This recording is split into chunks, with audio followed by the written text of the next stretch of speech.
প্রধানমন্ত্রী তারেক রহমান চীন সফরে বৃহস্পতিবার দেশটির প্রধানমন্ত্রী লি কিয়াংয়ের সঙ্গে দ্বিপক্ষীয় বৈঠকে বসবেন। এছাড়া সফরসূচি অনুযায়ী চীনের কমিউনিস্ট পার্টির কেন্দ্রীয় কমিটির আন্তর্জাতিক বিভাগের মন্ত্রী ও দেশটির এক্সিম ব্যাংকের চেয়ারম্যানের সঙ্গেও আলাদাভাবে বৈঠক হবার কথা রয়েছে তার। বর্তমানে বেইজিংয়ে অবস্থান করছেন বাংলাদেশের প্রধানমন্ত্রী তারেক রহমান।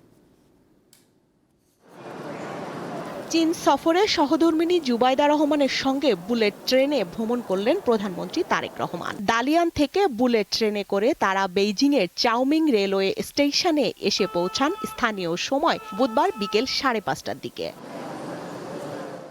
এ সময় শিশু কিশোররা প্রধানমন্ত্রী ও তার সহধর্মিণীর হাতে ফুলের তোড়া তুলে দেয়। আনুষ্ঠানিকভাবে স্বাগত জানানোর পাশাপাশি চাওমিং রেলওয়ে স্টেশনে প্রধানমন্ত্রীকে লাল গালিচা সংবর্ধনা ও গার্ড অফ অনার দেওয়া হয়। আসল ফল থেকে তৈরি সম্পূর্ণ প্রিজারভেটিভ মুক্ত ফ্রুটিকা, পিওর মানে ফ্রুটিকা। ব্যস্ত এই সফরে এই দিন দালিয়ানে ওয়ার্ল্ড ইকোনমিক ফোরামের বার্ষিক সম্মেলনে অংশ নেন প্রধানমন্ত্রী তারেক রহমান। বুধবার স্থানীয় সময় সকাল 10টায় দালিয়ান ইন্টারন্যাশনাল কনফারেন্স সেন্টারে এই সম্মেলন শুরু হয়। এই ফোরামে অংশ নেওয়া চীনা বিনিয়োগকারী ও শীর্ষ ব্যবসায়ী নেতারা বাংলাদেশের বিনিয়োগ পরিবেশ, নীতিগত সুবিধা এবং ভবিষ্যৎ সম্ভাবনা সম্পর্কে বিস্তারিত ও প্রত্যক্ষ ধারণা লাভ করেন। একই দিন প্রধানমন্ত্রী তারেক রহমানের সঙ্গে সৌজন্য সাক্ষাৎ করেন কাজাখস্তানের প্রধানমন্ত্রী ওলজাস বেকতেনভো।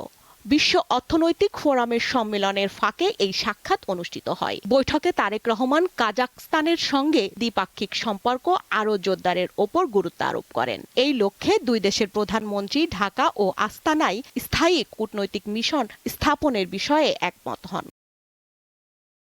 গুরুত্বপূর্ণ এই চীন সফরে 25 জুন সকালে প্রধানমন্ত্রীর সঙ্গে চীনের কমিউনিস্ট পার্টির কেন্দ্রীয় কমিটির আন্তর্জাতিক বিভাগের মন্ত্রী ও চীনের এক্সিম ব্যাংকের চেয়ারম্যানের সঙ্গে আলাদা বৈঠক করবেন। এছাড়া বাংলাদেশ বিনিয়োগ উন্নয়ন কর্তৃপক্ষ একটি বিনিয়োগ সম্মেলনের আয়োজন করেছে, সেখানে প্রধানমন্ত্রীর বক্তব্য দেওয়ার কথা রয়েছে।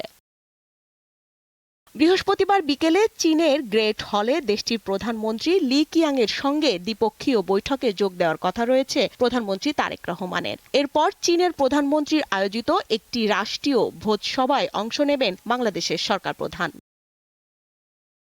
স্বস্তিকা সিংহ, দীপ্ত সংবাদ, ঢাকা।